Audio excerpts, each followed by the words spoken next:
हरे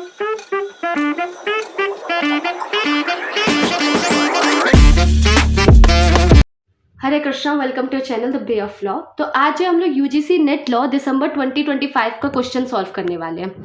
मैं क्या करूँगी, क्वेश्चन से रिलेटेड जो कंसेप्ट है वो भी मैं आपको समझाने की कोशिश करूँगी, तो जिससे कि आपके लिए देखना फ्रूटफुल है। यूजीसी नेट में पीवाईक्यूज बहुत इंपॉर्टेंट रोल प्ले करते हैं। तो जो हमारा पहला क्वेश्चन है वो ये कहता है, doctrine of common employment has the origin in which one of the following case. तो ये है हमारे चार option, Priestley versus Fowler, Bristol bank versus Noor Ahmad, C है governor general council versus Jena Wells, D है secretary of state versus Rukmani Bai. तो इसका जो करेक्ट आंसर है वो है प्रेस्ली वर्सेस फॉलर। इस केस में क्या कहा गया था, 1837 का ही हमारा केस है। इसमें ये बताया गया कि अगर मान लो कोई एम्प्लॉयर है, उसके अंडर एम्प्लॉयज काम कर रहे हैं, तो किसी एक एम्प्लॉय को दूसरे एम्प्लॉय की गलती की वजह से लगती है तो उसके लिए एम्प्लॉयर लायबल नहीं होगा। इसे ये है हमारा doctrine of common employment. Correct. अगला question, in educational institution reservation of seats in favour of the schedule caste and the schedule tribe is govern by which article of the constitution of India. तो ये जो सवाल है ये सब मैं expect करूंगी कि सबको पता होना चाहिए, क्योंकि देखो कॉन्स्टिट्यूशन का कहाँ से, फंडामेंटल राइट्स में से ही सवाल आ रहा है सीधा। तो ऑप्शन है 21 ए, तो 21 ए तो नहीं होगा। ये किसकी बात करता है, राइट टू एजुकेशन की बात करता है। ठीक, उसके बाद आर्टिकल 19, ये तो freedom of speech and expression की बात करता है। फिर कौन सा है हमारा जिसका करेक्ट आंसर हुआ, आर्टिकल 15 का क्लॉज 5। तो ये जो था ये हमारा जो 93rd अमेंडमेंट में डाला गया था, और उसके अंदर ये चीज़ है कि प्रोविजन है कि हम लोग रिजर्वेशन से रिलेटेड किसके फेवर में, शेड्यूल कास्ट और शेड्यूल ट्राइब के फेवर में। ठीक है। फिर अगला क्वेश्चन जो है हमारा, ये क्वेश्चन है हमारा लिमिटेड लायबिलिटी पार्टनरशिप से रिलेटेड। तो अब रीड करते हैं, mark the incorrect statement about the circumstances in which limited liability partnership may be wound up by the tribunal. अच्छा, एक चीज देखना, यहाँ पे क्या है कि इनकरेक्ट स्टेटमेंट्स। आप लोग को लगेगा मैं मजाक कर रही हूँ, लेकिन मैं सच्ची मैंने देखा है कि कुछ लोग से मेरी बात हुई तो हम क्या करते हैं, बहुत ज़्यादा घबराए हुए रहते हैं ना, तो हम इसको गलत रीड कर लेते हैं। तो इस सवाल में गलत चीज़ सही है, ध्यान रखना। तो ए क्या कहता है, ए कहता है कि where for a period of more than 3 months the number of partners is reduce to below 2। मतलब 3 महीने का समय हो चुका है, 3 महीने से ज़्यादा का समय हो चुका है, जो पार्टनर्स है वो 2 से कम है। पहला ऑप्शन ये है। तो क्या ये सही है, नहीं, ये इनकरेक्ट है। तो यानी कि ए यहाँ पे सही आंसर होगा, जो इनकरेक्ट है वो सही आंसर होगा, यानी कि ए और डी तो नहीं होगा। अब आपका आंसर जो बी या सी में से होगा। ऑप्शन बी कहते हैं, if the limited liability partnership has acted against the interest of the sovereignty and integrity of India, तो उसे वाउंड अप कर दिया जाएगा। तो आपने नहीं भी पढ़ा होगा तो कॉमन सेंस वाली बात है, कोई भी चीज़ अगर सॉवरेनिटी एंड इंटीग्रिटी के अगेंस्ट होगी कंट्री के, तो वो तो उसे हटा ही दिया जाएगा। करेक्ट। फिर अगला है, if the limited liability partnership, तो ये तो नहीं होगा। If the limited liability partnership has made a default in filing with the registrar the statement of account and solvency और annual return for any 2 consecutive financial years. तो ये जो है ये भी हमारा गलत है। सी हमारे यहाँ पे क्या है, गलत है। डी क्या है, if limited liability partnership is unable to pay step, तो ये सही है। तो यानी कि सही है, जो डी सही है तो वो नहीं होगा, बी और डी सही है, ए और सी गलत है। तो करेक्ट आंसर ए और सी होगा। अच्छा, तो यहाँ पे जो ए और सी इसमें सही क्या है, तो यहाँ पे लिखा है ना ए में where for a period of more than 3 months, तो ये 3 months नहीं है, ये कितना है, 6 months है। और सी में क्या लिखा है कि the limited liability partnership has made a default in filing with registrar the statement of account and solvency और annual return for any 2 consecutive years नहीं है। यहाँ पे कितने कंजिक्यूटिव ईयर्स है, 5 consecutive ईयर्स है। अगला सवाल पे आते हैं, which of the following case primarily deals with the concept of uniform civil code. तो जब भी क्वेश्चन आए तो ये आपको पता होना चाहिए। 4 ऑप्शन है, सीमा वर्सेस अश्वनी कुमार, ये नहीं है, ये रजिस्ट्रेशन का लैंडमार्क केस है। और अगर आप लोग क्वेश्चन पेपर देखोगे, फैमिली लॉ से रिलेटेड जो क्वेश्चन आए पास्ट ईयर में, सीमा वर्सेस अश्वनी कुमार इतना बार पूछा गया, ये रजिस्ट्रेशन ऑफ मैरिज से रिलेटेड है। ठीक है, इसका आप ध्यान रखना, जो कि हिंदू मैरिज एक्ट के सेक्शन 8 में इसकी बात करी गई है। ये नहीं है। Sarla Mudgal versus union of India, yes this is the case. Sarla Mudgal versus union of India ये केस है, और ये बात कर इसमें यूनिफॉर्म सिविल कोड की बात करी गई थी। यूनिफॉर्म सिविल कोड हमारा कौन सा आर्टिकल में है? आर्टिकल 44। अगला question, given below are two statement, one is labelled as assertion and the other is labelled as reason. ठीक है, तो आपको ये बताना है। United States of America is a recognised example of entrenched constitutional tradition. तो ये जो स्टेटमेंट है वो सही है। अब इसका रीजन क्या दिया उन्होंने? US constitution is the oldest still functioning and longest written constitution of the world. तो जो यूएस कॉन्स्टिट्यूशन है वो लॉन्गेस्ट रिटन नहीं है, तो इसका जो रीजन है, रीजन क्या होगा? इसका रीजन गलत होगा। तो यहाँ पे जो हमारा करेक्ट आंसर क्या होगा? A is correct but R is not correct, यानी कि 5th का सी होगा। अगले सवाल पे आते हैं। अगला जो है इसमें आपको मैच करना है, ठीक है, कि कब कब आया था। अच्छा, मैं आपको एक चीज बता देती हूँ, ये जो ईयर मैचिंग वाला है ना, ये भी सवाल बहुत ज्यादा पूछा जाता है। तो यहाँ पे ये जो यूएन से रिलेटेड जो ईयर्स है ना, और ये ट्रिप्स वगैरह ये सब, ये आपको पता होने चाहिए। मतलब कुछ ना कुछ तो फंस ही जाएगा। मैं कह रही हूँ कि 4 पूछे जा रहे हैं ना, इसमें से आपको 4 नहीं पता तो फिर भी कुछ ना कुछ तो फंस जाएगा, इसके बारे में आप श्योर रहिए। ठीक है, तो पहला है declaration on the right to development by the UN general assembly. तो right to development by the UN general assembly ये कौन से ईयर में हुआ था? 2000, 1993, 1986 या 2001? तो ये आया था हमारा 1986 में, यानी कि इसका करेक्ट आंसर क्या है? 3। ठीक, उसका Durban declaration and programme of action, ये कौन? डर्बन डिक्लेरेशन कब आया था? ये 2001 में आया था। अब ये तो बेटा आपको ईयर पता होना चाहिए, ऐसा तो हम नहीं कर सकते ना, ईयर नहीं पता होगा तो। अगला है मिलेनियम डिक्लेरेशन। मिलेनियम डिक्लेरेशन ये कौन सी ईयर का है? ये हमारा 2000। ठीक, डी है हमारा Vienna declaration and programme of action. तो ऑब्वियसली ये क्या होगा हमारा? 1993। तो यानी कि अगर अब हम इसका करेक्ट आंसर देखें तो क्या होगा हमारा आंसर? सी। चलिए अगला question, question number 7। National commission for minority educational institution act was enacted by the parliament in which year? तो ये 2004 में आया था, यानी कि ऑप्शन डी। अगला है, ये देखो इनमें कुछ कर नहीं सकते, ये आपको पता होने चाहिए। अब जैसे कि नेशनल कमीशन कब आया for minority education institution act, इसमें क्या क्या सेंस लगाओगे? तो मतलब इसमें आपको ये पता होना चाहिए। हाँ, ये पता हो सकता है कि नहीं 1990s के टाइम में तो नहीं आया होगा, तो ये थोड़ा बहुत गेस लगा सकते हो, लेकिन जो है आपको इसमें ईयर पता होना चाहिए। Question 8, given below are two statement, one is labelled as assertion and other is labelled as reason. ठीक है, तो जो हमारे पास पहला असर्शन क्या है? The owner in possession of a thing has right to exclude all other from the possession and enjoyment of it. ठीक, फिर दूसरा क्या है? ये तो सही है कि जो ओनर है मतलब पोजेशन में है वो, है ना, चीज उसके कब्जे में है, तो उसके पास राइट है कि दूसरों को एक्सक्लूड कर सकता है, मतलब दूसरों को रोक लगा सकता है ना। उसका रीजन क्या दिया है? रीजन ये दिया, द राइट टू मेंटेन और recover possession of a thing as against all other is an essential part of ownership. Yes, correct है ये, तो दोनों ही चीजें करेक्ट है, both A and R correct, और आर जिसका करेक्ट एक्सप्लेनेशन है। अगला question, who among the following defines a legal right as a legally protected interest? पहला ऑप्शन है थिबॉट, दूसरा एलन, तीसरा आयरिंग, फोर्थ ऑस्टिन। तो करेक्ट आंसर इज आयरिंग, ये भी आपको पता होना चाहिए। अच्छा, मैंने एक चीज करी है आप लोगों के लिए, जूरिस्प्रूडेंस से रिलेटेड बहुत लोगों को प्रॉब्लम होता है, क्योंकि अधिकतर स्टूडेंट्स वैसे दे रहे होते हैं जो नेट का एग्जाम दे रहे होते हैं, वो दे देते हैं कहीं ना कहीं दूसरे एग्जाम्स के प्रिपरेशन कर रहे होते हैं। तो मैंने आपके काम को ईजी करने के लिए जूरिस्प्रूडेंस का पूरा मैंने बहुत बढ़िया प्लेलिस्ट, आप चाहे तो देख सकते हो। साथ ही प्लेलिस्ट तो ऐसे ऑलमोस्ट सारी सब्जेक्ट का मिल जाएगा, लेकिन वन लाइनर है जूरिस्प्रूडेंस का, मतलब उसमें ना जितने प्रीवियस ईयर में जैसे क्वेश्चन पूछे गए हैं और जो क्वेश्चंस आए वो सब कवर किया है, तो आपको बहुत हेल्प कर सकता है। मतलब आप उससे मतलब काफी क्वेश्चन आंसर कर सकते हो। अब देखो पूछने के लिए तो एग्जामिनर कुछ भी पूछ देगा, लेकिन अगर ट्रेंड्स को देखें तो आप वो वीडियो हेल्पफुल है, आप देख सकते हैं। ठीक है, चैनल पे जाके, और मैं नीचे लिंक भी अटैच कर दूंगी। अगला question, question number 10, match the list 1 with list 2। ठीक है, तो ये बताने कि कौन से केस में ये आया है ये सारी चीजें। तो पिथ एंड सब्सटेंस ये कौन से केस में है? तो हमारे पास pith and doctrine of pith and substance, ये अच्छा, ये सारे क्या है? Doctrine of pith and substance, doctrine of territorial nexus और doctrine of repugnancy, doctrine of colourable legislation, ये सब आपको पता होना चाहिए। ये बहुत बड़ा हो जाएगा वरना मैं आपको समझाती। अभी फिलहाल बस ये देख लो कि कौन से केस से कौन सा जुड़ा हुआ है। तो doctrine of pith and substance कौन से केस से, किस केस में इसके बारे में बात हुई?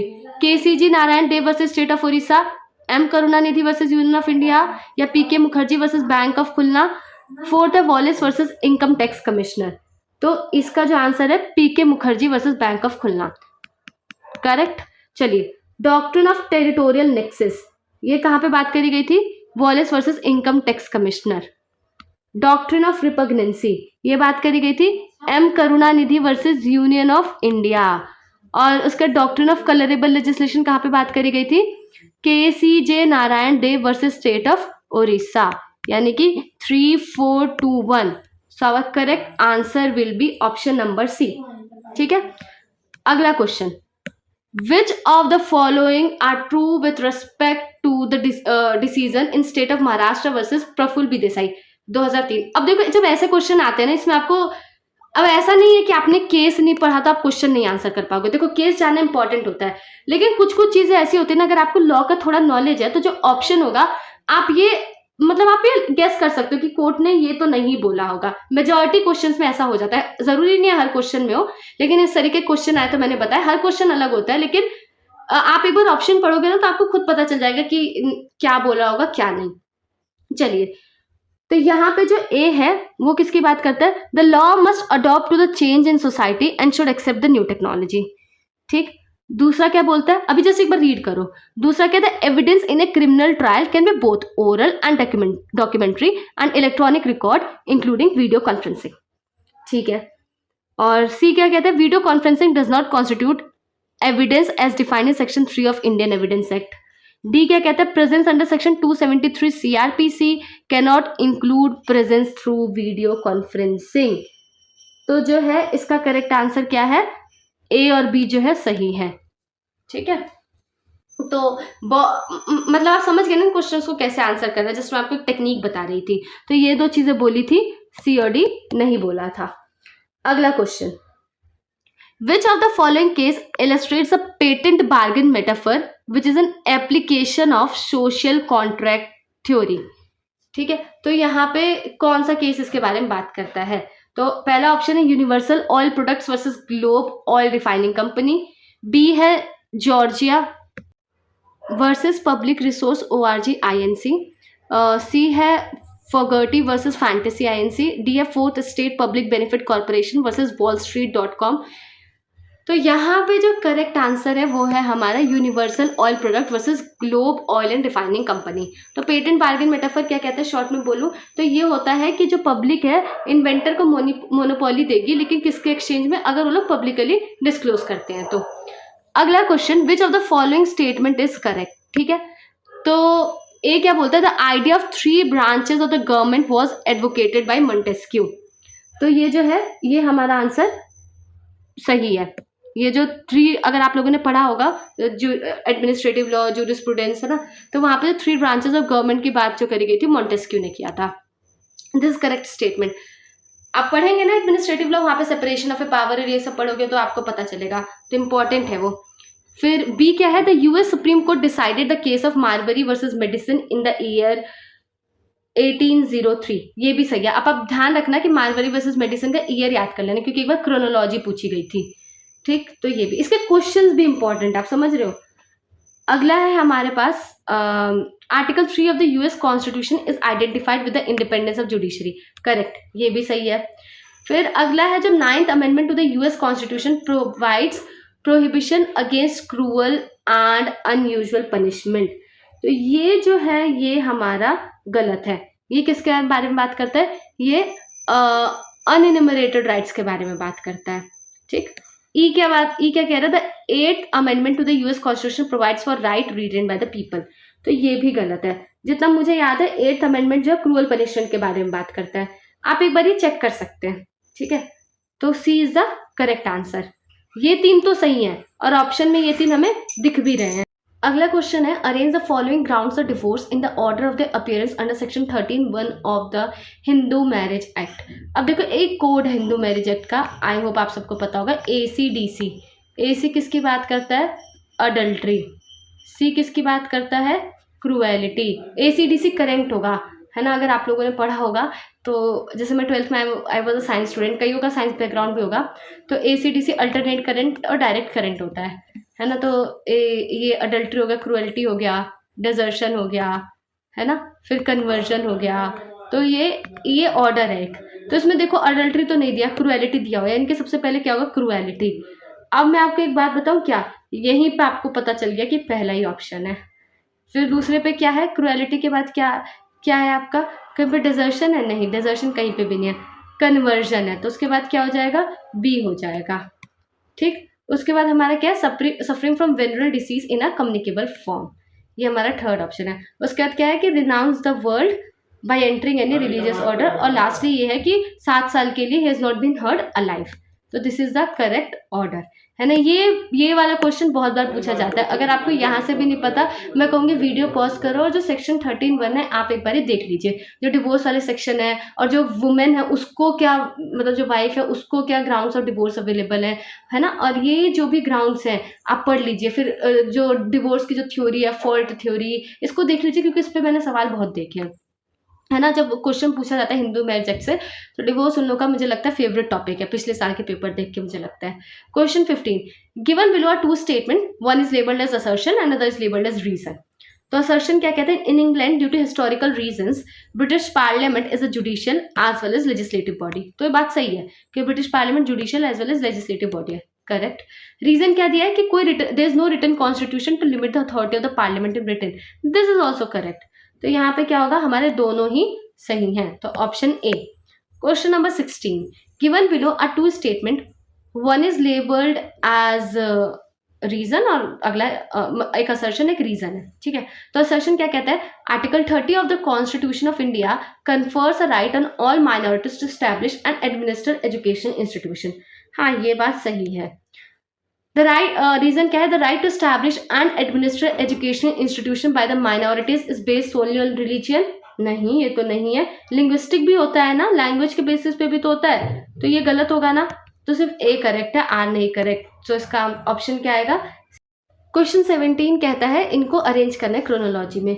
मैं ये आपको बताऊँ, यूजीसी नेट का फेवरेट सवाल है। केसेस लिख देंगे, बोलेंगे ना क्रोनोलॉजी में अरेंज करो, और इतना याद रह पाना मुश्किल। लेकिन जैसे कुछ लैंडमार्क केसेस हैं, जैसे मिनर्वा मिल्स आपको पता होना चाहिए, समझ लो, शमशेर सिंह आपको पता होना चाहिए। इसमें तो खैर लोगों ने ऐसे ही रेंडमली कुछ उठा के नहीं दिया, तो ये भी आपको पता होंगे ना, तो आप आंसर कर सकते हैं। तो Minerva mills limited versus union of India, ये हमारा कब का मैं आपको ये सारे बताती हूँ, ईयर वाइज हम लोग इसे अरेंज करते हैं। तो जो हमारे इनमें से जो सबसे पुराना जो है, मतलब क्रोनोलॉजी में अरेंज करें, तो इंदिरा गांधी वाला जो है 1971 का है। उसका बाद शमशेर सिंह का है जो कि 1974 का है। मिनर्वा मिल्स जो हमारा 1980 का है। ये आपको पता है कि इसने 42nd कॉन्स्टिट्यूशन अमेंडमेंट में जो चीज़ें आई उसमें इसको देखा गया। मिनर्वा मिल्स मतलब बहुत ज़्यादा जुड़ा हुआ है उससे, है ना। तो मिनर्वा मिल्स वाला हो गया। उसके बाद अगला जो है हमारा SP आनंद वर्सेस HD देवे गौड़ा, ये कौन से में आया? 1996 में, करेक्ट। तो आपको ईयर पता होना चाहिए। तो इसका करेक्ट ऑप्शन क्या होगा? इसका करेक्ट ऑप्शन होगा हमारा ऑप्शन नंबर ए, ठीक है, DBAC। अगला है question number 18, match the list with list 2। अब ये जो हमारे मर्डर वाला जो सेक्शन IPC में, उसके अंदर एक्सेप्शन दिए हुए हैं, 5 एक्सेप्शन दिए हुए हैं, और आपको मैच करना है कि कौन से एक्सेप्शन में क्या कहा जाता है। तो एक्सेप्शन 2, एक्सेप्शन 3, एक्सेप्शन 4 और एक्सेप्शन 5 है, एक्सेप्शन 1 नहीं है।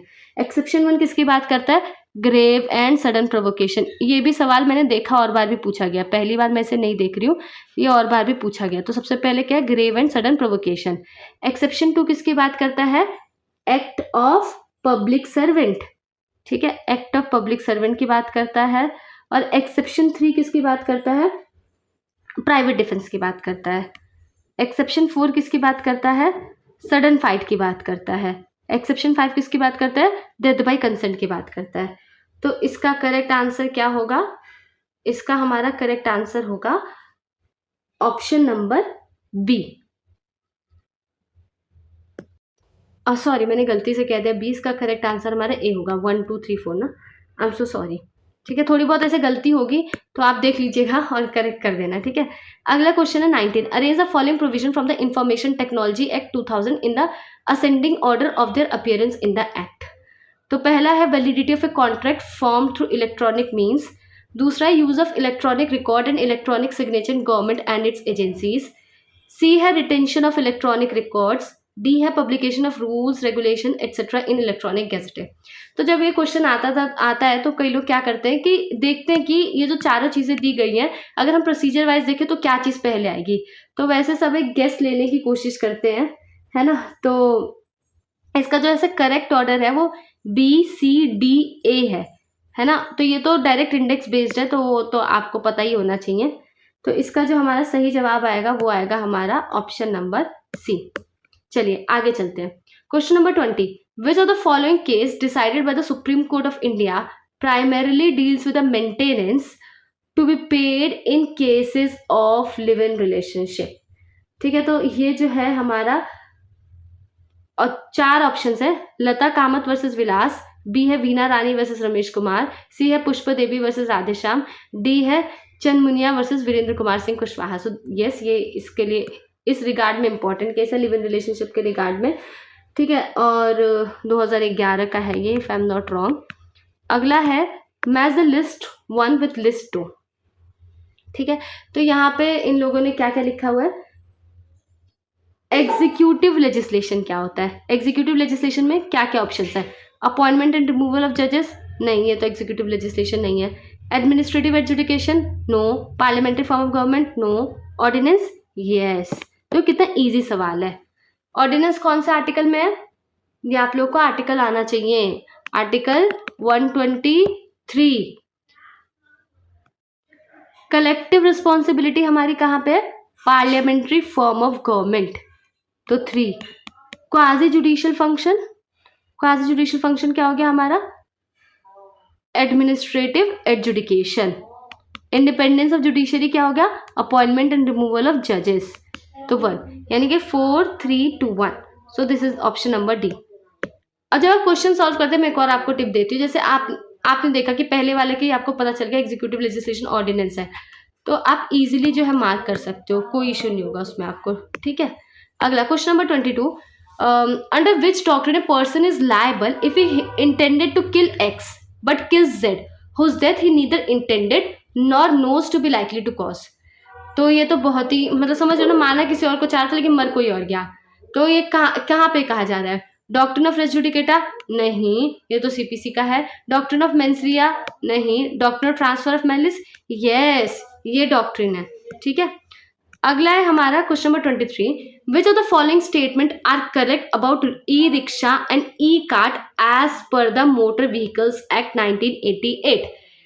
ठीक, तो पहला क्या है, it is a battery powered vehicle. Okay, दूसरा है, ये सही बात है, ये बैटरी पावर्ड व्हीकल है, सही है। ऑप्शन बी क्या कह रहा है, power is not exceeding 4000 what, ये भी सही बात है। ठीक है, और अगला क्या है, it has 3 wheels for carrying passengers only. तो ऐसा नहीं है कि सिर्फ पैसेंजर्स ही, गुड्स भी कैरी कर सकता है, ये तो स्पेशल पर्पस व्हीकल, ये सारी भी चीज़ें होती है। और अगला क्या, not a special purpose vehicle, तो नहीं, ये तो स्पेशल पर्पस व्हीकल है, तो ये दोनों गलत है। तो यहाँ पे सिर्फ पैसेंजर नहीं, गुड्स भी कैरी कर सकते हैं, और इस स्पेशल पर्पस व्हीकल है। ठीक है, तो सी और डी नहीं, तो यानी कि ए और बी, यानी कि हमारा ऑप्शन नंबर बी। चलो question number 24। In which of the following case the Supreme Court declared that till a law is made by the Parliament, the appointment to the post of Chief Election Commission of India and Election Commissioner shall be done by the President of India on the advice tendered by a committee। आप ध्यान से question को पढ़ना। अच्छा, एक और बात बताओ, क्वेश्चन सॉल्व पहले करने का क्या फ़ायदा होता है कि लैंग्वेज जो रहती है नॉर्मल लैंग्वेज नहीं रहती, हल्का लैंग्वेज का खेल रहता है इसमें। तो क्या होगा, अगर आप पढ़ोगे ना तो एग्जाम में आपका टाइम बचेगा। ठीक है, तो इसमें हमारे पास केसेस हैं SS Dhanoa versus union of India, ये लैंडमार्क केसेस हैं, आप पता होना चाहिए। इस केस में तो बात नहीं कही गई है। TN Seshan versus union of India, नहीं।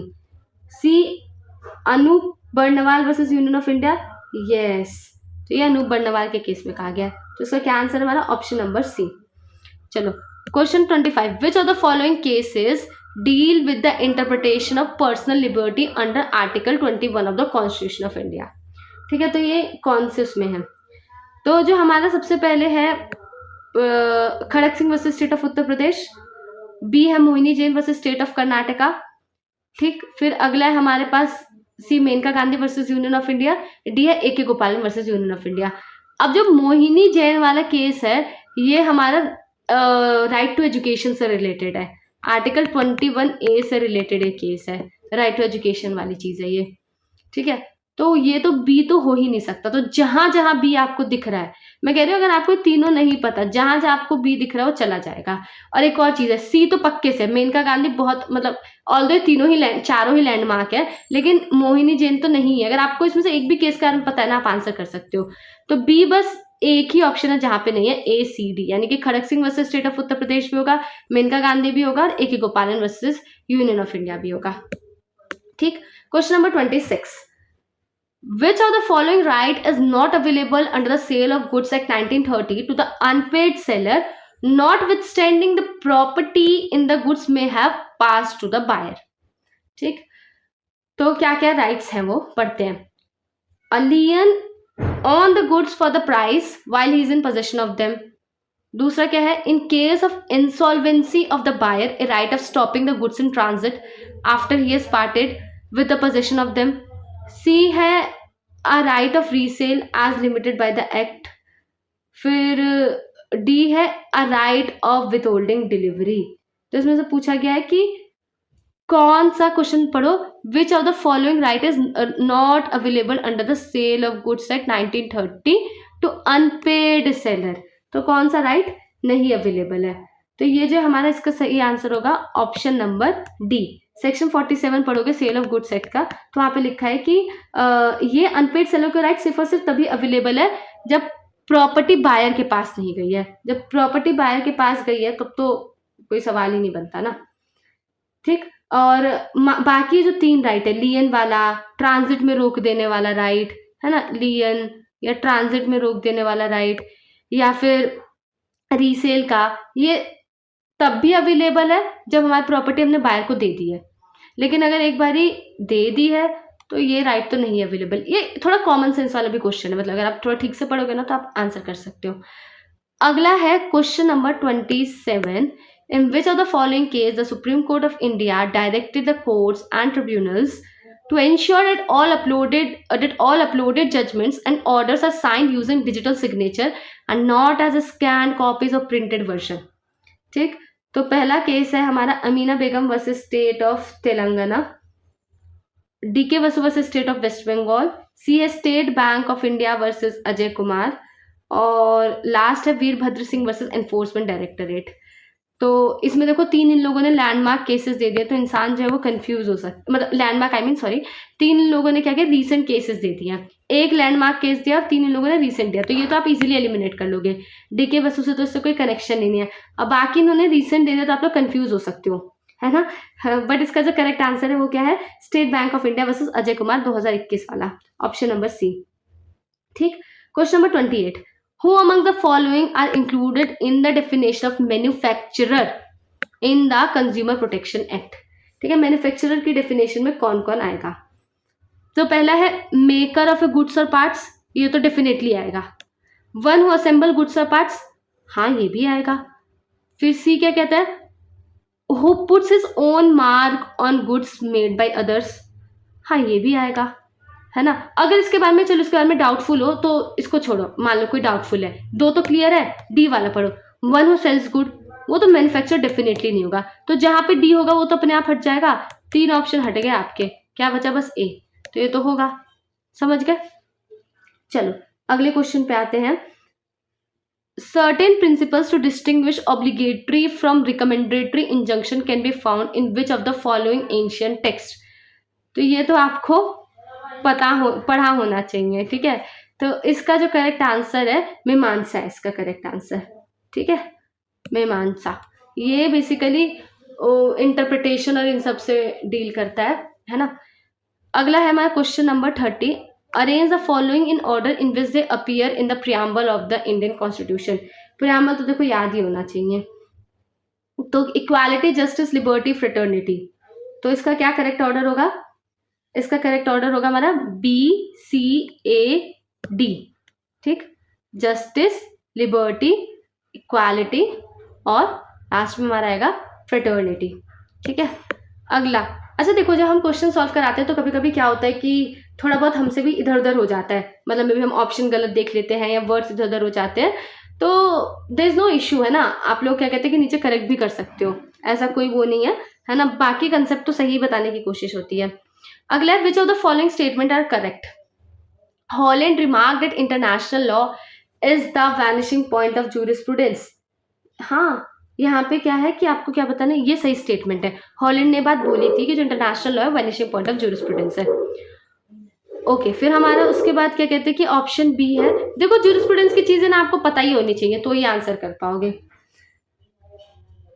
उसके बाद हमारा जो ये है कि Holland was an analytical jurist, ये भी बात जो है हमारी सही है कि जो हॉलैंड है वो एनालिटिकल जूरिस्ट है। फिर अगला है the Vienna convention on law of treaties provided that a treaty may be binding on third states as well. तो हाँ, कुछ सिचुएशन है जिसमें बताया गया है कि वो कब थर्ड स्टेट पे भी बाइंडिंग होगी। Grotius and Vettel were positivist नहीं, ग्रोशियस और वेटल जो थे वो नेचुरलिस्ट थे, पॉजिटिविस्ट नहीं थे। ई क्या कहता है? The International Court of Justice recognizes the source of international law under Article 36(1) AC। नहीं, क्या है? 38(1) का C, तो ये तो नहीं है। तो यहाँ पे हमारा क्या हो जाएगा? ये तो डेफिनेटली नहीं है, तो क्या ही बचेंगे? ABC तो बचेंगे ना। अगर आपको इनको लेके डाउट भी है तो D और E तो होंगे ही नहीं, तो क्या बचे? ABC। चलो अगला, match the list 1 with list 2। तो payment by interested person, payment made under mistake और कोर्शन, और सी है लायबिलिटी ऑफ पे फॉर नॉन ग्रेट्यूशियस एक्ट, और फोर्थ है सप्लाई ऑफ नेसेसरीज। सेक्शन 69 बात करता है पेमेंट बाय इंटरेस्टेड पर्सन, यानी कि 1 पेमेंट अंडर मिस्टेक और कोर्शन, ये हमारा सेक्शन 72 में आता है। ठीक है, 2। उसके बाद सप्लाई ऑफ नेसेसरीज, ये किस में आएगा? Section 68। 3 sorry, supply of necessities ये रहा सेक्शन 68। ठीक, उसके बाद आएगा लायबिलिटी टू पे फॉर नॉन ग्रेट्यूशियस एक्ट, ये कहाँ पे आएगा हमारा? ये सेक्शन 70 में आएगा, यानी कि 4। 1 2 4 3, ऑप्शन नंबर क्या होगा हमारे यहाँ पे? सी। क्वेश्चन 33, ये जो सारे केसेस हैं, okay let me read. Arrange the following cases related to extradition in their chronological order. तो जो सारे केसेस हैं ये हमारे किससे रिलेटेड है? एक्सट्रेडिशन से रिलेटेड। आप ये भी याद कर लीजिएगा, ये सारे केसेस किससे रिलेटेड है? एक्सट्रेडिशन से रिलेटेड है। इनको क्रोनोलॉजी के ऑर्डर में अरेंज करना है, तो ये ऑब्वियसली आपको पता होना चाहिए, है ना। तो यहाँ पे जो हमारा यूनाइटेड स्टेट्स वर्सेस रॉशर वाला केस है ये हमारा 1886 का है। फिर सोरिंग वर्सेस यूके, ये हमारा 1989 का है। ठीक, उसके बाद फिर अगला है हमारा किंडलर वर्सेस कनाडा 1991।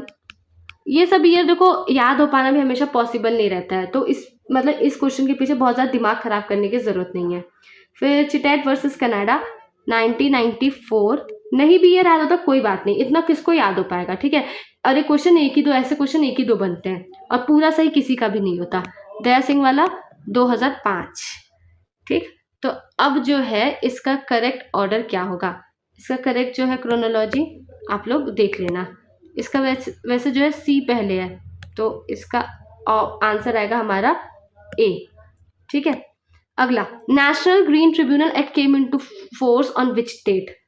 तो इसका भी हमारा आंसर क्या है? 18 October 2010, option A. Match list 1 with list 2। ठीक है, कौन से इसको मैच करना है। ठीक है, तो लिस्ट 1 में बेसिक फीचर बताया गया है और लिस्ट 2 में उनके जज और केस के बारे में बताया गया है। अब आपको क्या करना है, इस क्वेश्चन से भी याद करना है कि कौन से जज ने इंडिपेंडेंस ऑफ जुडिशरी को बेसिक फीचर कहा था, कौन से जज ने सेकुलरिज्म को बेसिक फीचर कहा था। तो इस क्वेश्चन से आप याद कर सकते हैं। तो इंडिपेंडेंस ऑफ जुडिशरी जो है वो किसने कहा था, वो फजल अली ने कहा था एसपी गुप्ता वाले केस में, ठीक 1। और इंडिपेंडेंस ऑफ जुडिशरी जो है, ठीक। उसके बाद अगला फेडरल सिस्टम। फेडरल सिस्टम कहाँ पे कहा गया था, बचावत में जस्टिस बचावत ने कहा था in Golaknath versus state of Punjab, ठीक। उसके बाद फिर हमारा सेकुलरिज्म कहाँ पे कहा गया था, इंदिरा गांधी वर्सेस राजनायक के केस में जस्टिस खन्ना ने कहा था। पार्लियामेंट्री सिस्टम ऑफ गवर्नमेंट कहाँ पे कहा गया था, वो हमारा option 3 Kesavananda Bharati versus state of Kerala justice Reddy ने कहा था, ठीक। तो यानी कि आपका 1 2 4 3, तो आपका ऑप्शन ए बनता है। अगला क्वेश्चन है हमारा मैच द लिस्ट, ठीक है। आर्टिकल फ्रॉम इंडियन कॉन्स्टिट्यूशन, और कौन सा आर्टिकल में क्या कहा गया है। देखो डायरेक्ट आर्टिकल क्वेश्चन पूछा, क्योंकि इस आर्टिकल तक कोई जाता नहीं है ना, इस वजह से लोगों ने डायरेक्ट आर्टिकल क्वेश्चन पूछा है।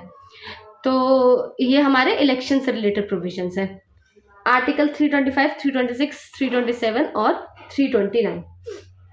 तो 325 क्या कहते हैं कि एक जनरल इलेक्टोरल रोल होना चाहिए, तो यानी कि ए का 1, ठीक। आर्टिकल 326 क्या कहता है, अडल्ट सफरेज की बात करता है 2। आर्टिकल 327 किसकी बात करता है, पार्लियामेंट्री पावर री इलेक्शन वाली बात करता है, power parliament to make provision with respect to election to legislature. और आर्टिकल 329 किसकी बात करता है, 329 बात करता है बार टू कोर्ट इंटरफेरेंस, है ना, इन इलेक्टोरल मैटर्स में कोर्ट इंटरफेयर नहीं करेगी। तो हमारा क्या ऑर्डर आया, 1 2 4 3, यानी कि option number B. Question number 37, which of the following is not correct about the nature of limited liability partnership. Limited liability partnership पे देखो दूसरा सवाल है इसी पेपर में, क्या है, it is a body corporate incorporated under the act, है ना, तो ये तो सही है। It's a legal entity separate from its partner, सही है ना। उसके बाद क्या कहते हैं कि it enjoys the benefit of A perpetual succession, हाँ। फिर ऑप्शन बी क्या कहता है कि ये it follows the principle of A unlimited liability, नहीं ऐसा नहीं है, ये लिमिटेड लाइबिलिटी को फॉलो करता है, ठीक है। ये इसका एक डिस्टिंग्विशिंग फीचर्स है, वो सिर्फ और सिर्फ अपने अग्रीड कंट्रीब्यूशन के लिए रेडी है, जो पार्टनर्स है जितना उन्होंने अग्री किया कंट्रीब्यूट करने के लिए उसी के लिए वो लोग लायबल है, उससे आगे नहीं। Limited liability, not unlimited, it's limited. Question 38, which article of the Constitution of India provides that Government of India can be sued in the name of the Union of India and state government may be sued in the name of state। Dots में आप सबने पढ़ा होगा, है ना, तो इसका correct answer पता होना चाहिए आपको, क्या है, आर्टिकल 301, तो option A. Question number 39, setting up of the state human right commission is provided under which chapter of the protection of human rights act 1993। तो ये जो है हमारा, इसे तो मतलब पता ही होना चाहिए आपको, तो ये हमारा चैप्टर 5 में दे रखा है, ठीक है। और चैप्टर 5 में आई थिंक सेक्शन 21 से 29 है, जो कि स्टेट ह्यूमन राइट कमीशन के एस्टेब्लिशमेंट की बात करता है, ठीक। तो इसका आंसर क्या आएगा, 39C। Question number 40, who among the following opines that historical source of a law pertain to legal history and not to legal theory। तो ये ऑप्शन है सैलमन, ब्लैकस्टोन, पोलो, ग्रे। तो इसका जो करेक्ट आंसर है is salmon. Okay, next question, match the list with list 2, ठीक है। ये सोर्सेज ऑफ हिंदू लॉ के बारे में बता रहे हैं, तो धर्मसूत्रास, मयूख और दया भागा, और फोर्थ है धर्मशास्त्रा। तो दया भागा जो है वो जिमुठवाना से रिलेटेड है ना, ये बहुत बार आप लोगों ने हिंदू लॉ में पढ़ा होगा। मैं कह सकती हूँ इनका एक पल के लिए आपको कंफ्यूजन होगा, लेकिन जो मिताक्षरा है और दया भागा ये बहुत बार मतलब फैमिली लॉ में है। मिताक्षरा किससे रिलेटेड है, मिताक्षरा हमारा विजनेश्वरा से रिलेटेड है, ठीक है, ये आपको पता रहना चाहिए। विजनेश्वरा, स्पेलिंग गलत है बट आप देख लेना, विजनेश्वरा से रिलेटेड है, और दया भागा जिमुठवाना। तो सी का 1 आपको 2 जगह मिल रहा है, ठीक है। तो आपके ऑलरेडी 2 ऑप्शन एलिमिनेट हो जाएंगे, तो आप इजीली आंसर कर पाएंगे। धर्मसूत्रास किसने दिया है, वशिष्ठ, यानी कि इसका आएगा ऑप्शन नंबर 3, ठीक। मयूख, अभी भी आप देखो, अब इससे आपको थोड़ी क्लैरिटी हो जाएगी, तो इसका आंसर आपको क्या पता चल जाएगा कि ये जो है बी है ना। उसके बाद मयूख किसने, नीलकंठ, ठीक, और धर्मशास्त्रास किसने, नारद ने, ठीक है। अगला 42, arrange the following rights as they appear in UDHR 1948। तो असेंडिंग ऑर्डर में अरेंज करना है, असेंडिंग ऑर्डर में।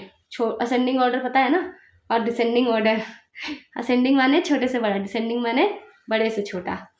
तो यहाँ पे right relating to freedom, okay. उसके बाद फिर अगला है हमारा right relating to liberty of people, right relating to rule of law, और डी है हमारा इकोनॉमिक राइट्स। सबसे पहले आएगा हमारा रूल ऑफ लॉ, जो कि कहाँ पे दिया है, सेक्शन 6 to 11। उसके बाद आएगा हमारा राइट रिलेटिंग टू फ्रीडम, कहाँ से कहाँ, 12 से 17। Liberties of people 18-20। Economic rights 22 से 27। ठीक है, तो इससे आपको एक अंदाजा लग जाएगा। तो क्या होगा, सबसे पहला ऑप्शन सी, ठीक है, CABD, यानी कि option D. Which of the following is not a subject matter of copyright as per section 13 of the Copyright Act 1957? Cinematographic films है ना, दूसरा है ड्रामेटिक वर्क, तो ये तो है ही, दोनों ही है। फिर तीसरा परफॉर्मेंस ऑफ द परफॉर्मर्स, और फोर्थ है साउंड रिकॉर्डिंग्स। तो ऑब्वियसली सी नहीं है, तो C will be the correct answer here. Question 44, arrange the following IPR treaties in chronological order of their adoption, ascending order में, मतलब कि कब जो है इन लोग को अडॉप्ट किया गया, कौन सा पहले का है ना, कौन कितना यंग है, कौन कितना बूढ़ा है, तो आपको ये बताना है। तो पहले है Beijing treaty on audio visual performance, है ना। उसके बाद हमारे Singapore treaty on law of trademarks, C है मैड्रिड अग्रीमेंट्स, और डी है मैड्रिड प्रोटोकॉल।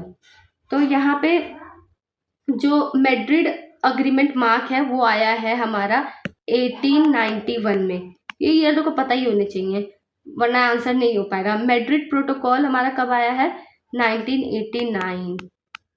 उसके बाद क्या है हमारा, सिंगापुर ट्रीटी हमारा आया है 2006 में। Beijing treaty on audio visual performance 2012 में। तो सबसे पहले हमारा सी आएगा, यानी कि 2 ऑप्शन। उसके बाद हमारा कौन सा आएगा, डी, यानी कि correct answer option number B. Question number 45, which of the following case decided by the Supreme Court of India deals with the concept of public wrong under टॉट। ठीक है, तो Sebastian M versus union of India, और ये जो है इसका ये 4 ऑप्शन है ना। कस्तूरी लाल वर्सेस स्टेट ऑफ यूपी, ये तो बहुत लैंडमार्क है, आपको पता होना चाहिए कस्तूरी लाल टॉट में। सी है Carrio and company limited versus union of India, D है Union of India versus Ashok Kumar. तो इसका correct answer Sebastian versus union of India. ये पब्लिक रॉन्ग की बात करता है कि कुछ टॉर्ट्स ऐसे होते हैं जो कि जस्ट एक इंडिविजुअल को नहीं बट पब्लिक एट लार्ज को इफेक्ट करते हैं। अगला question 46, under which condition a widowed daughter in law cannot claim the right of maintenance from the father-in-law as per Hindu Adoption and Maintenance Act 1956। Question समझे कि widowed daughter in law जो है वो कब जो है राइट, मतलब उसके पास राइट ऑफ मेंटेनेंस नहीं है फादर इन लॉ से। तो 4 सिचुएशन दे रखी है। If she is unable to maintain herself out of her own earnings, B है father-in-law has a co-partnership property in his possession and she has not obtained a share. C, if she has ceased to be a Hindu. If she is D क्या है, if she is unable to obtain maintenance from the estate of her husband। तो बिना सोचे आपको पता होना चाहिए कि अगर कन्वर्जन हो चुका है ना, सबसे इम्पोर्टेंट क्या है, कन्वर्जन से रिलेटेड है। तो बेसिकली अगर वो रीमैरिज कर लेती है, दोबारा शादी कर लेती है, या फिर कन्वर्ट हो जाती है, तो उसे नहीं मिलेगा मेंटेनेंस। ठीक है। Question 47, arrange the following in order of there coming into being adoption enactment. इसमें कितना ज्यादा क्रोनोलॉजी पूछा गया, देख रहे हो आप। UN convention on right of person with disability, B है American with disabilities act, C है हमारा United Kingdom disability discrimination act, D है पर्सन विद डिसेबिलिटी एक्ट। तो ये भी पता ही होना चाहिए, बिना पता हुए तो नहीं होगा। तो अमेरिकन विद डिसेबिलिटीज एक्ट ये हमारा है 1990 का। फिर यूके डिसेबिलिटी डिस्क्रिमिनेशन एक्ट है हमारा 1995 का। फिर person with disability act in India, ये भी कब का है हमारा, 1995 का। और जो हमारे लास्ट वाला है ये UN convention right of person with disability, ये हमारा 2006 का है। तो सबसे पुराना जो है हमारा बी है, तो इसके में क्या है, एक ही ऑप्शन है, obviously option number A. Question 48, which amendment to the American Constitution explicitly declared that powers not specifically delegated to federal government were part of sovereign authority of state government। तो 15th अमेंडमेंट है कि 6th amendment है कि 10th की 4th। देखो ये जो American amendment वाला क्वेश्चन पूछा गया ना, पहले इसका आंसर बता देती हूँ, ये 10th अमेंडमेंट में है। ठीक, अब ये जो अमेंडमेंट वाला है ना, इसके कुछ अमेंडमेंट से शुरुआत वाले आपको याद कर लो, कोई कोड वर्ड बना के याद कर लो, क्योंकि क्वेश्चन मैंने इसके देखे हैं 3-4 बार, तो मैंने इसके क्वेश्चन देखे हैं कि जो अमेरिकन कॉन्स्टिट्यूशन में जो अमेंडमेंट है उससे रिलेटेड। तो मैं आपको बोलूँगी छोटा सा, ये ज़्यादा समय नहीं लगेगा, देख लो कौन सा किस चीज़ से रिलेटेड है, उसका कीवर्ड बना लो और वो याद कर लो, आ जाएगा तो मिस क्यों ही करना। तो मतलब सोचो मुश्किल से 20-25 मिनट का काम है और एक क्वेश्चन सही हो सकता है, तो कर लो उसे। चलो अगला इसे मैच करना है, ठीक है। तो यहाँ पे ये टॉट्स के थ्योरी है और उनके प्रोपाउंडर्स हैं। पिजन होल थ्योरी है, नेबर रूल है, taught is a social engineering, और अगला है किसने phrase law of taught use किया था। तो ये है हमारा विलियम प्रॉसर, ठीक है। चलो ये तो छोड़ ही दो इसका, है ना। आप एक चीज देखो, पिजन होल थ्योरी और लॉ ऑफ टॉट तो पता होना चाहिए ना। पिजन होल थ्योरी किसने दिया था, पिजन होल थ्योरी सैलमन ने दिया था। नेबर रूल किसने, लॉर्ड एटकिन ने दिया था। ये आपको मतलब पता चल जाएगा चीज़ों से, है ना, लॉर्ड एटकिन ने दिया था ये।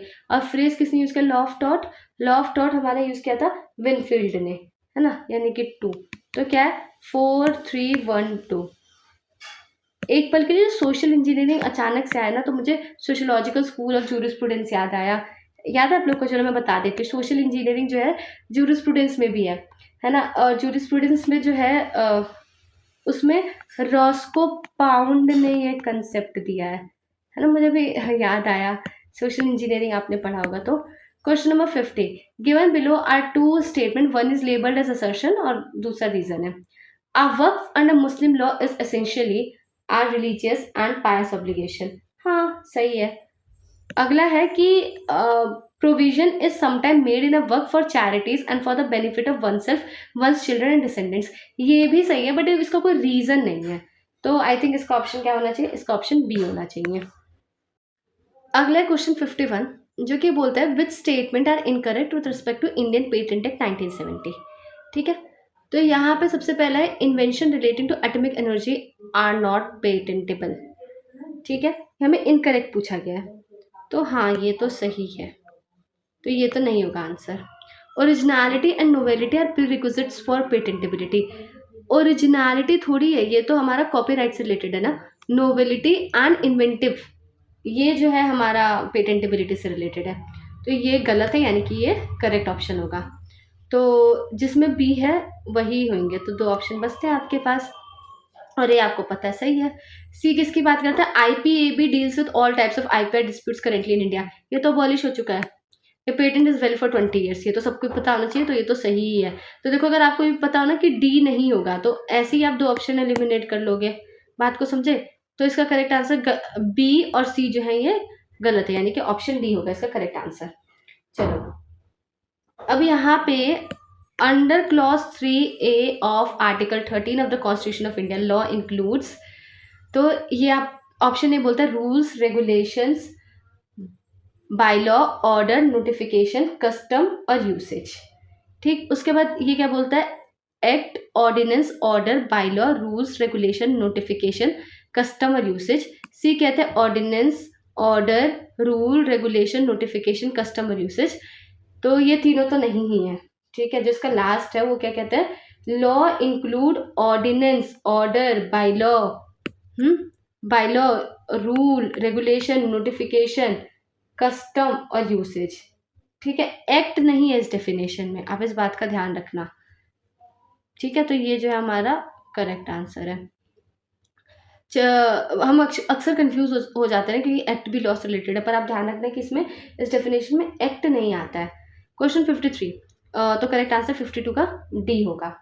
Question 53, what is the role of secretary general of NHRC as reflected under section 3 of the protection of human rights act 1993।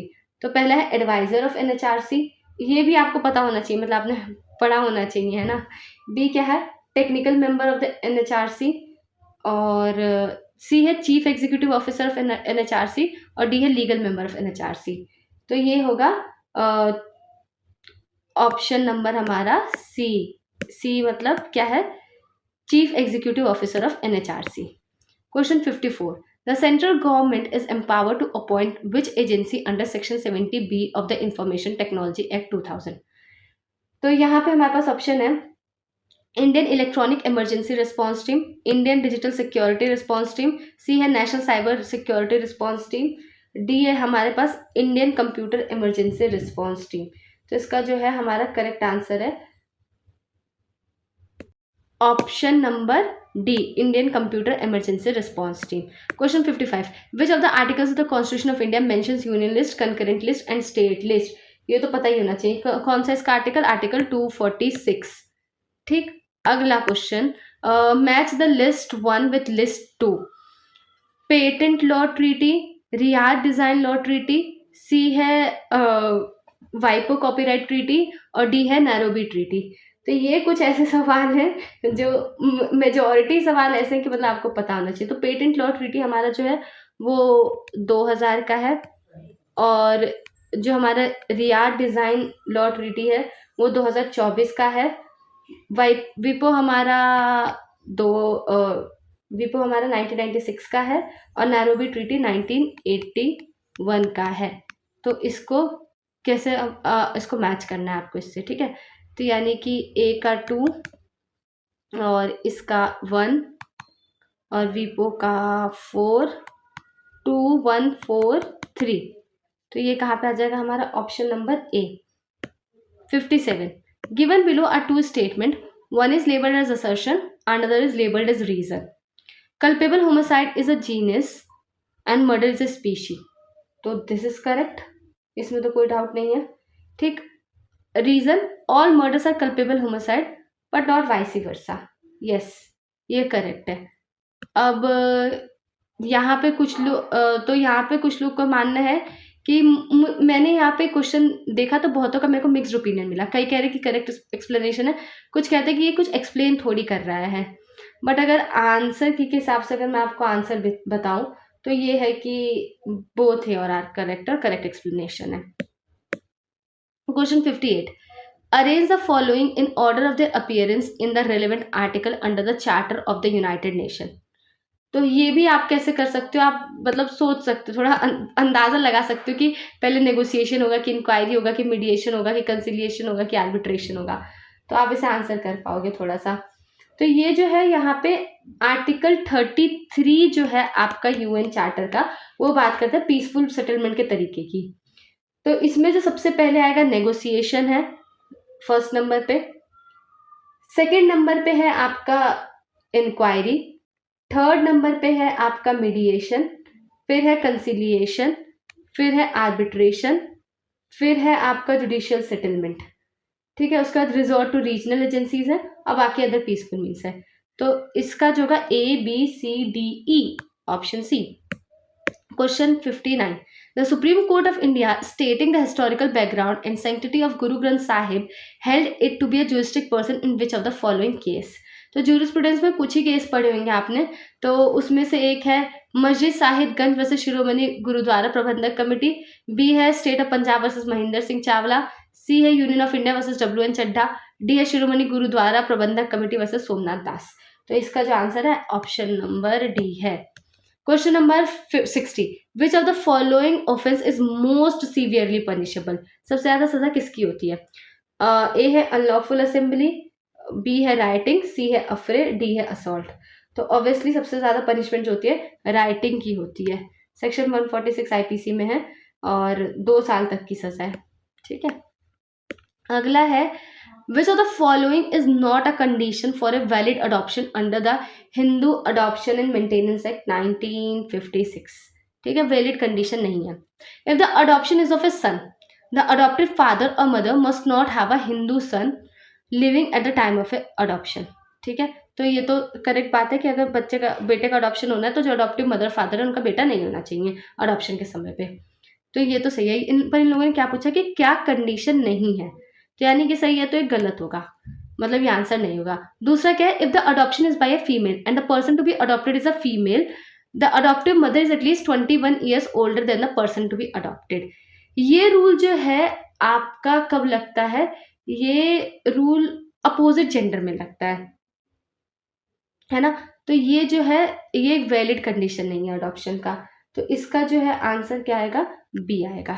अगर फीमेल और से मेल अडॉप्ट करना होता तो हम लोग एज गैप देखते, ठीक है। और जब फीमेल को फीमेल ही अडॉप्ट करना तो हम एज गैप नहीं देखते, ठीक है। तो आगे पढ़ने की जरूरत नहीं है। अगला question number 62, given below are two statement, one is labelled as assertion and other is labelled as reason.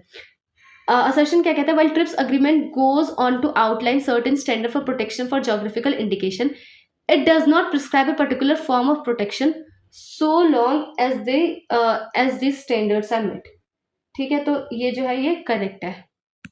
अगला है, viewed in historical context it is unsurprising that while TRIPS reflects the relatively stable referent for trademarks, for GIs the definition is more fluid। तो ये दोनों ही जो है सही है, ठीक है। तो इसका जो है ऑप्शन ए है और इसको करेक्ट एक्सप्लेनेशन है इसका। क्वेश्चन नंबर 63, आप इसके बारे में थोड़ा सा और पढ़ सकते हो, ठीक है। इसमें मैं वीडियो में बता नहीं सकती, वरना मैं वैसे कवर कर दूंगी, जो आप बोलोगे ना I will cover it. Question 63, what is the nature of the question where the provocation was grave and sudden enough to prevent the offence from amounting to murder, ठीक। तो mixed question of fact or law है कि ये question of law है या फिर question of fact या question of criminal law. तो basically it is a question of fact, ठीक है। यानी कि यहाँ पर ऑप्शन हमारा क्या आएगा 63 का C. Question number 64, which of the following says that the purpose of law is to grant the individual the means of self expression और सेल्फ असर्शन। तो विल थ्योरी कहता है, एटॉमिक थ्योरी कहता है, थ्योरी ऑफ लिबर्टी पर्सनालिटी कहता है, theory of natural law कहता है। तो अगर आप लोगों ने पढ़ा होगा कि जब थ्योरीज के बारे में आपने पढ़ा होगा तो ये एटॉमिक मतलब आपको बहुत क्लियरली पता होगा कि इसका जो आंसर है वो क्या हमारा ए, विल थ्योरी। ये इससे कौन रिलेटेड है, ये सेविग्नी से रिलेटेड है ये थ्योरी, ठीक है। और अगला है हमारा question number 65,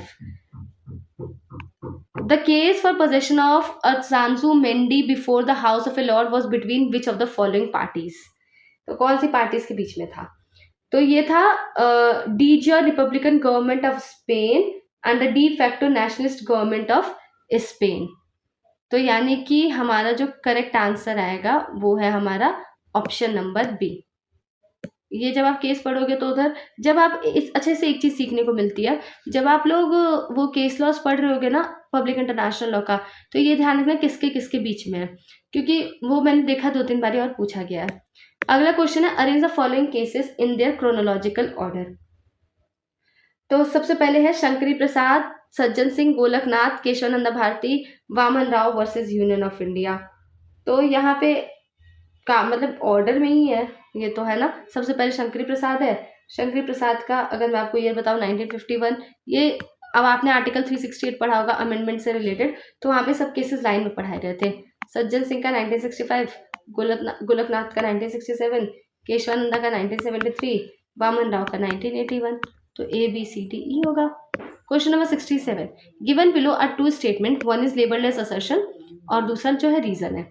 Assertion, every company having net worth of rupees 500 crores or more or turnover of rupees 1000 crore or more or a net profit of rupees 5 crore or more during the immediately preceding financial year shall constitute a corporate social responsibility committee। हाँ, तो ये सही है, correct है, ठीक है। Option reason क्या कहता है, the CSR committee monitors CSR policy of the company. ये भी सही है, बट इसका एक्सप्लेनेशन तो नहीं है ना, तो दोनों ही सही है ना, लेकिन ये करेक्ट एक्सप्लेनेशन नहीं है, तो we will go with option B, ठीक है। Question 68, which provision of the UDHR 1948 provides that everyone has a right to nationality. तो ये हमारा आर्टिकल 15 है। आप जब पढ़ोगे पब्लिक इंटरनेशनल तो उसमें आपको पता चल जाएगा। So it is article 15। Question number 69, given below are two statement, one is labelled as assertion and other is labelled as reason. Written assertion और रीजन में ना अच्छा मैंने देखा है ना कि लोगों के मिक्स्ड ओपिनियंस होते हैं, कुछ क्वेश्चन ऐसे होते हैं। तो असर्शन क्या कहता है, written constitution is intended to operate as a limitation upon the powers of the various organs of a state. ठीक, और तो अगर ये देखा जाए तो करेक्ट है, गलत तो नहीं है ना। अगला क्या है reason, under those constitution where judicial review exist the guardianship of the constitution belongs to the court. हाँ तो ये भी सही है, लेकिन ये कोई इसका एक्सप्लेनेशन तो नहीं है ना, तो इसका ऑप्शन बी आएगा, 69 का बी। दोनों इंडिपेंडेंटली सही है लेकिन एक दूसरे को कॉम्प्लीमेंट नहीं कर रहे हैं। Question number 70, developed mostly by German scholars, which of the following schools sought for a universal doctrine of historical evolution of the whole world rather than being limited only to a particular race and its laws from some universal and metaphysical sources? तो obviously historical मतलब हम हो सकते हैं initially confuse तो कि historical school है, but ऐसा नहीं है। इसका जो करेक्ट आंसर है क्वेश्चन में ही है मेटाफिजिकल स्कूल। तो जर्मन स्कॉलर जैसे हीगल है ना, इसकी प्रोनाउंसिएशन कई लोग हीजल करते हैं, कई लोग हीगल करते हैं, हीगल शेलिंग है ना, तो ये सब इसके बारे में बात करते हैं। अगला है question number 71, in the context of standard form of contract while which rule will apply if there is any doubt as to the meaning and scope of excluding terms and to resolve the ambiguity against the party who has inserted it? तो एक है purposive interpretation rule, दूसरा removal सिंप्लिसिटर rule, तीसरा Contra proferentem rule, D है escalation clauses rule. तो इसका जो correct answer है ऑप्शन नंबर सी, जिसका मतलब है अगेंस्ट द ड्राफ्टर। ठीक है, इसका मतलब भी पूछ सकते हैं बाद में, अभी तो ये पूछा गया तो पूछ देंगे कि इसका मतलब क्या, अगेंस्ट द ड्राफ्टर। मतलब कि अगर कोई भी टर्म है जो समझ नहीं आ रहा, कोई भी चीज़ ऐसी हमारा standard form of contract, standard contract जो होता है उसमें लिखा है कि वो आप समझ नहीं आ रहा है, तो हम उसको जो है उस पार्टी, जिस पार्टी ने लिखा हम उसके अगेंस्ट उसे देखेंगे। ठीक है, तो इसे बोलते हैं कि against the drafter, contra proferentem rule. Question 72, question 72, arrange the following provision in order in which they appear in the constitution of India. आपने देखा एक क्वेश्चन पूछा गया था इलेक्शन के ऊपर था, है ना, और उसे बोला गया था उसके रिगार्डिंग पूछा गया था। तो ये जो कुछ इलेक्शन से रिलेटेड है, इमरजेंसी से रिलेटेड है, ये कुछ आपको आर्टिकल्स बाय हार्ट करने हैं कि कौन सा उसमें क्या पूछा गया। देखो आप कंसेप्ट वाली गलती नहीं करोगे, लेकिन ऑर्डर में कॉन्स्टिट्यूशन में गलती हो सकती है।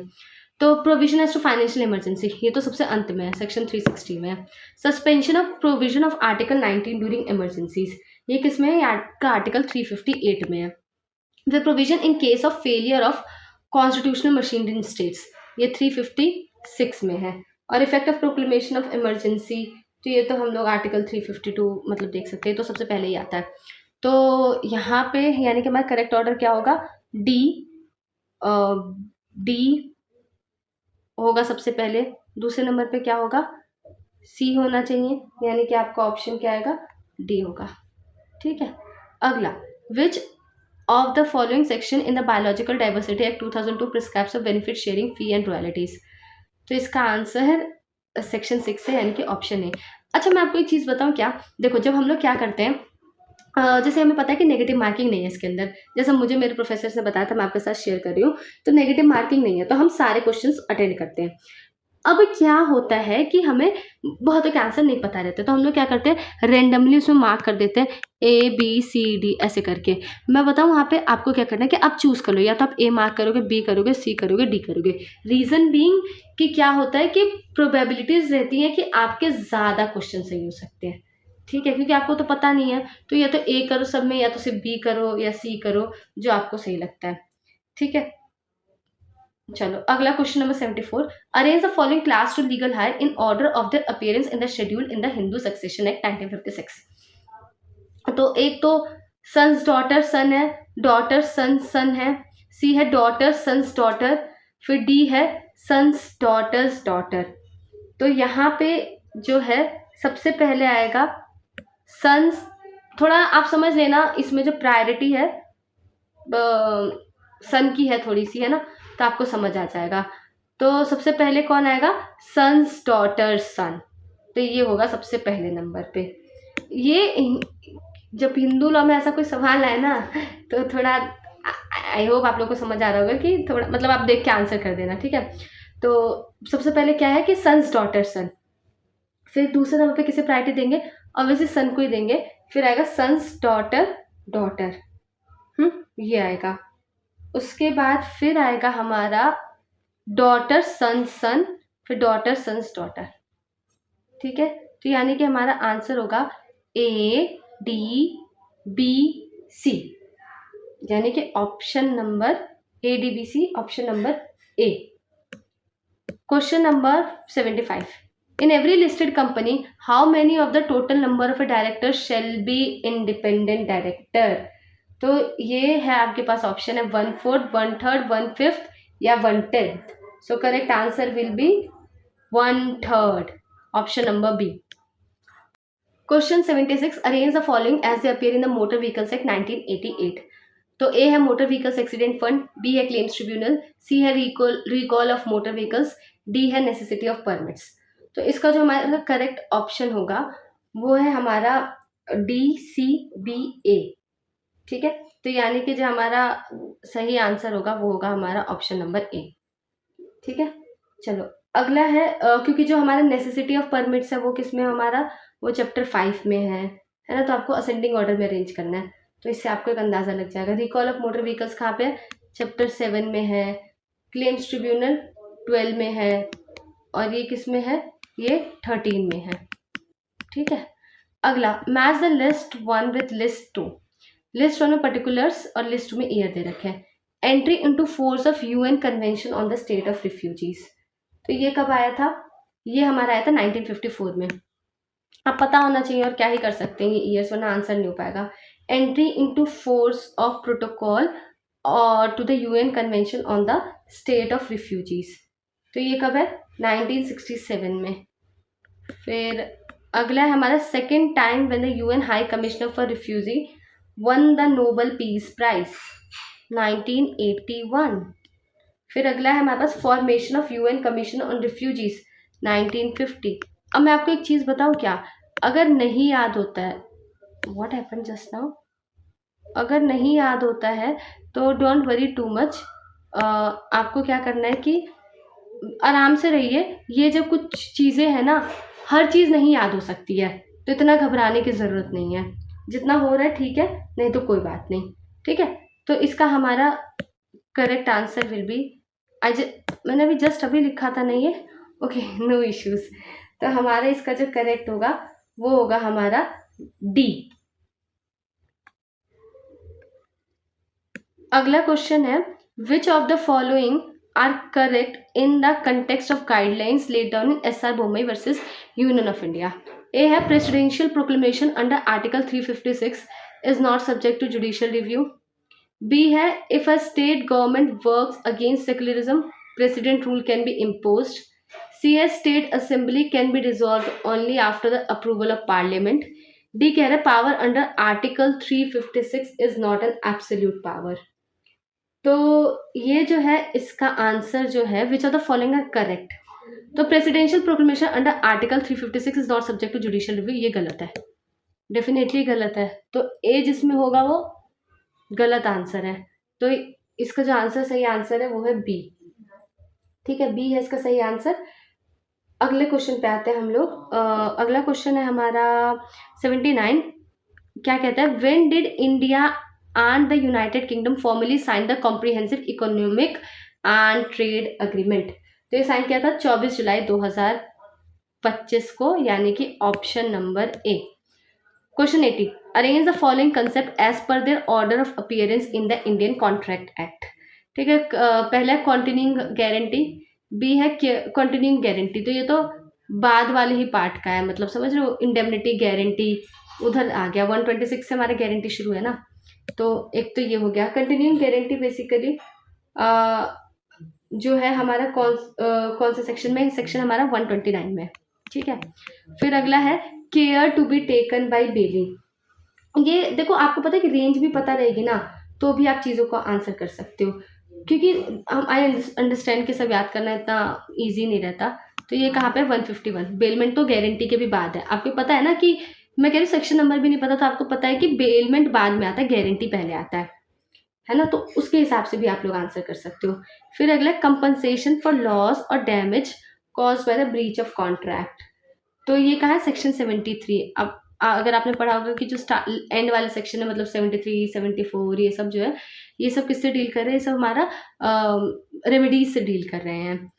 और उसका डी किसकी बात करता है? Claim for necessary supply to person incapable of contracting. तो ऑब्वियसली ब्रीच से तो पहले ही होगा। मैं कह रही हूँ अगर आपको ये भी नहीं पता तो पता होगा ना कि इससे पहले होगा, तो जस्ट आपको रेंज पता होगा तो आप आंसर कर सकते हैं। तो सबसे पहले इसमें क्या है हमारा?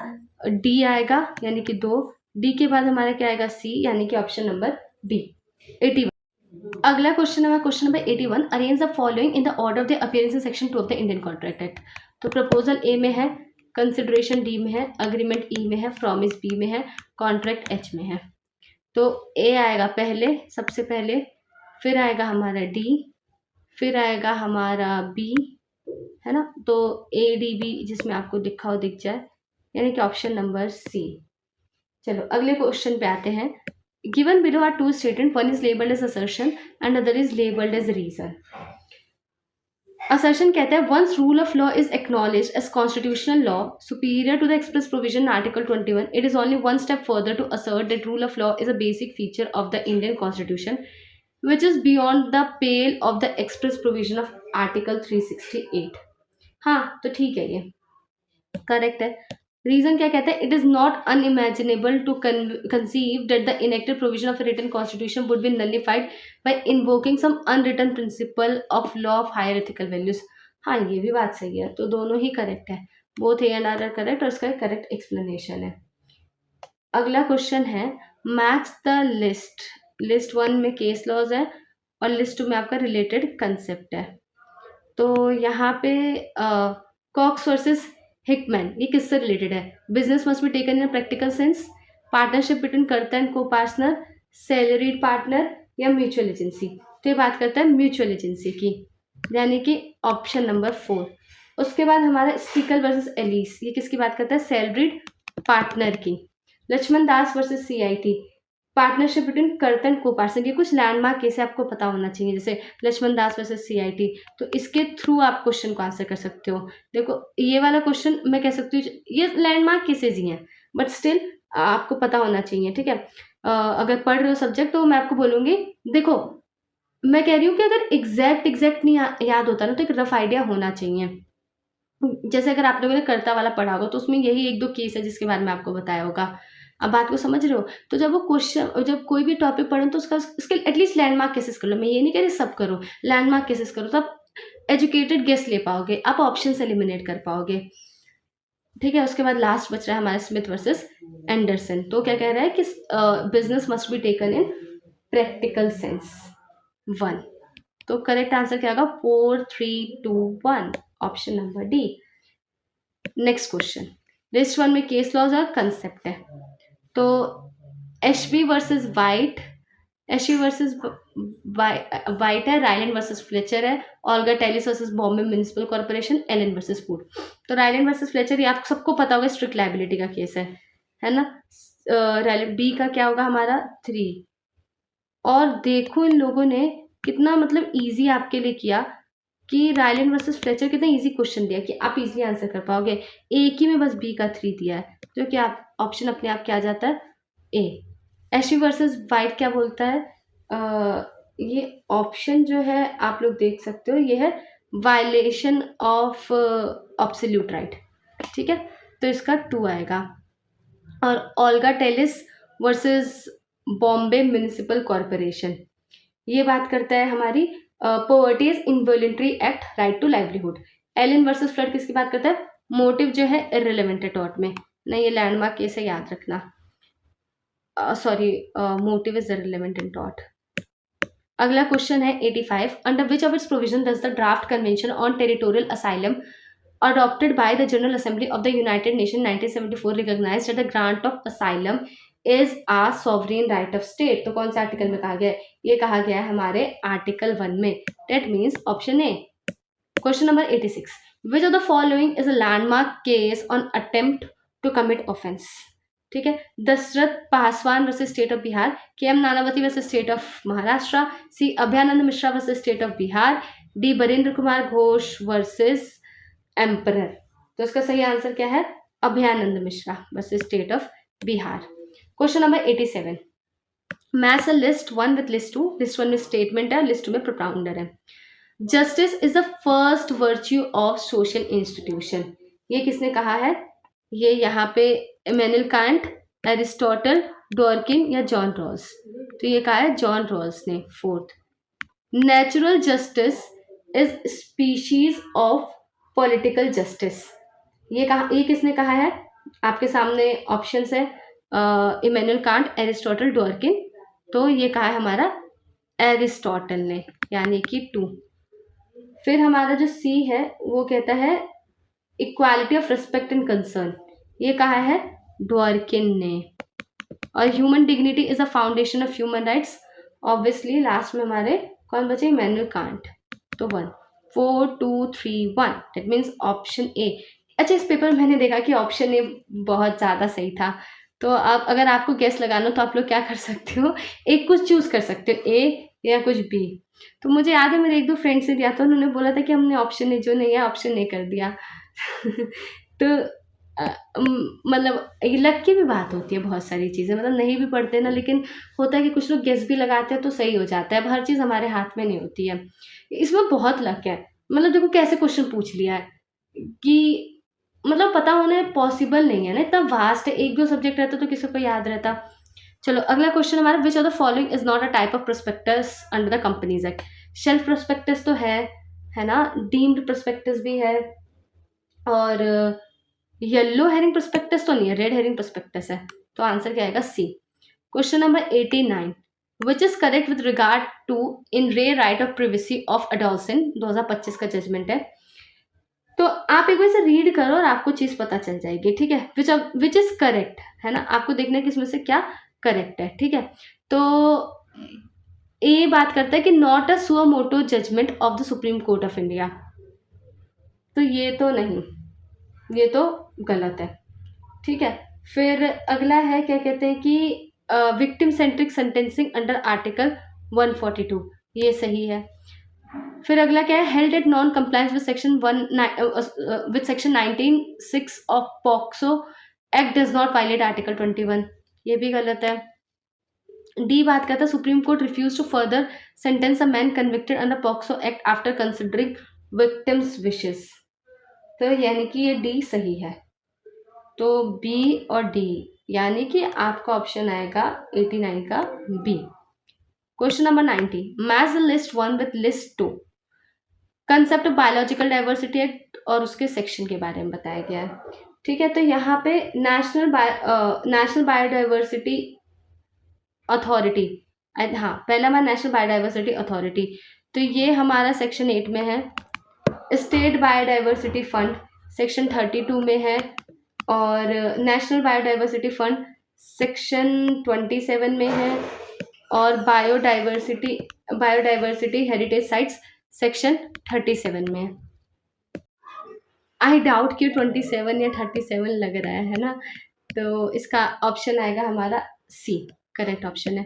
अब आगे के जो क्वेश्चन है ये कॉम्प्रिहेंशन वाला है। तो कॉम्प्रिहेंशन वाला देखो, जो मैंने सुना है रूल अपने टीचर से, और जो कि काम भी करता है, कि पहले ना आप एक रफ रीडिंग ले लो इसकी, ये नहीं कि बहुत घुस घुस के पढ़ना है, बट पढ़ लेना है कि आपको पता हो कि कौन सा वर्ड कहाँ पे लिखा गया है। उसके बाद आपको क्या करना है कि क्वेश्चन पढ़ना है और फिर उसे देखना है, इससे आपका टाइम सेव होगा। तो चलो एक बार रीड करते हैं, उसे सॉल्व करते हैं। ये कॉम्प्रिहेंशन वाले क्वेश्चन है, सही करने होते हैं, कुछ सवाल है जिसे आप गलत नहीं कर सकते हो। तो क्या लिखा है, while interpreting the articles of the Indian Constitution, the court should remember that it is not construing a petrified legal parchment, but reading the lucent lines of a human text with a national mission. The court must never forget that the life of the supreme lex is nourished by the social setting, that juridical abstractions and theoretical conceptions may be fascinating forensics, but genuine jurisprudence if the raw Indian realities are slurred over. The constitution of a nation is being expounded, whose people hunger for a full life for each, and therefore a perception of the signature of social justice writ on its imperative. Nothing is more certain in modern society, declared the American Supreme Court at mid-century, than the principle that there are no absolutes. Legal Einsteinism guides the court, not doctrinal absolutes. ठीक है, तो पहला question है 91, why is perception of the signature of social justice writ of constitution and imperative for its exposition. अब देखो इसे solve कैसे करना है। अब ये ऑप्शंस पढ़ो। Because it is a human text to be read with a national mission, because सब लिखा हुआ है आपके पैराग्राफ में, नहीं। Because it is a juridical abstraction making for fascinating forensics, लिखा हुआ है। Because it is a genuine jurisprudence slurring over raw Indian realities, ये भी लिखा हुआ है। D, because it is expounded for a nation whose people hunger for a full life for each. तो ये जो है इसका क्या है, इसका करेक्ट आंसर होगा। ठीक है, ऑप्शन नंबर डी। आप रीड कर लेना, इसे स्क्रीनशॉट ले सकते हो। देखो मैं यहाँ पे दोबारा आपको दिखा देती हूँ, है ना। आप इसका स्क्रीनशॉट ले सकते हो, आप इसे रीड कर सकते हो बार बार जैसे आपको ठीक लगता है। अगला है हमारा अब मैं एक सेकंड के लिए रुक रही हूँ, आप लोग स्क्रीनशॉट ले लो, ठीक है। अगले 92, what must the court never forget according to the author. तो ए कह रहा है that the life of the supreme lex is nourished by juridical abstraction. दूसरा क्या है, that life of the supreme lex is nourished by theoretical conceptions. C क्या है, that the life of the supreme lex is nourished by fascinating forensics. D कह रहा है that the life of the supreme lex is nourished by the social settings. तो इसका correct answer है D, social settings, है ना। इसमें आपको दिख जाएगा कि किससे नरिश है, इट इज नरिश्ड बाय, यहाँ पे दिख रहा है ना, नरिश्ड बाय सोशल सेटिंग्स। अगला 93, what should the court remember while interpreting the articles of the Indian constitution. A कहता है that it is constructing a petrified legal parchment. B that they are reading the lucent lines of a human text with national mission. C that they are interpreting it for future generation. D that it is their national mission to petrify the legal parchment. तो इसका जो सही answer है ये है option number B, that they are reading the lucent lines of a human text with a national mission. ठीक है, तो यहाँ पे लिखा हुआ है, देखो, reading the lucent lines with a national mission. तो ऐसे अरेंज नहीं करेंगे कि पैराग्राफ का शुरुआत का तो एकदम स्टार्टिंग में पूछ लेंगे, ऐसा नहीं है। Which is the most certain principle in modern society. Option A, the principle that there are no certainties. अगला है the principle that there are no principles. C है the principles that there are no absolutes. D कह रहा है the principle that social justice is not absolute. So the correct answer is सी।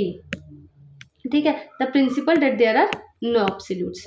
तो यहाँ पे आपको देखने को मिल जाएगा, है ना। तो ये जो आपको क्या करना है कि आप बार बार देखना, मैं आपको भी दिखा रही हूँ, लेकिन मैं भी आपसे रिक्वेस्ट करूंगी कि आप चेक कर सकते हो, रीचेक कर सकते हो। ये वाले क्वेश्चन जो है ना, ये मतलब सही होने वाले क्वेश्चन है। ठीक है, ये लिखा है ना यहाँ पे, देखो, that principle that there are no absolutes.